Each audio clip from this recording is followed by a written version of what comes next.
সূর্যাস্তের পর জানেন কোন তিনটে কাজ ভুলেও করবেন না? যদি করে থাকেন আজই সাবধান হন, না হলে আপনার জীবনে কিন্তু মা লক্ষ্মীর কৃপা আশীর্বাদ থেকে আপনি বঞ্চিত হতে চলেছেন। সূর্যাস্তের পর ভুলেও ঘরে কখনো ঝাঁট দেবেন না। ঝাঁটা সূর্যাস্তের পর ভুলেও কখনো ঝাঁটা বাড়িতে ইউজ করবেন না, এতে মা লক্ষ্মী আপনার বাড়ি থেকে চিরতরে বিদায় নিতে পারে।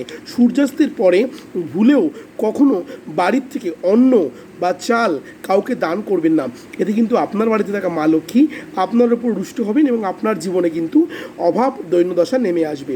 থার্ড ভুল, সূর্য অস্তের পরে মহিলারা কখনোই খোলা চুল বাইরে আঁচড়াবেন না। বিশেষত বিবাহিত মহিলারা যদি সূর্য অস্তের পরে আপনার চুল বাড়ির বাইরে গিয়ে আপনি আঁচড়ান, তাহলে আপনার জীবনের সৌভাগ্য কিন্তু বাড়ির বাইরে বেরিয়ে যাবে। তাই এই তিন ভুল ভুলেও সূর্যাস্তের পরে কিন্তু করবেন না। যারা ভিডিওটা প্রথমবার দেখছেন তাদেরকে বলবো আজ থেকে দেখার পরে ভিডিওটা সতর্ক হয়ে যান, ভুলেও এই তিনটে ভুল কিন্তু সূর্যাস্তের পরে করা চলবে না।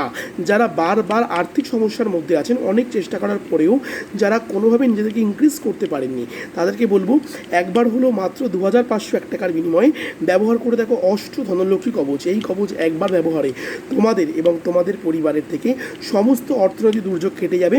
মা লক্ষ্মীর কৃপা আশীর্বাদের জীবনে সুখ শান্তি সমৃদ্ধি বয়ে নিয়ে আসবে।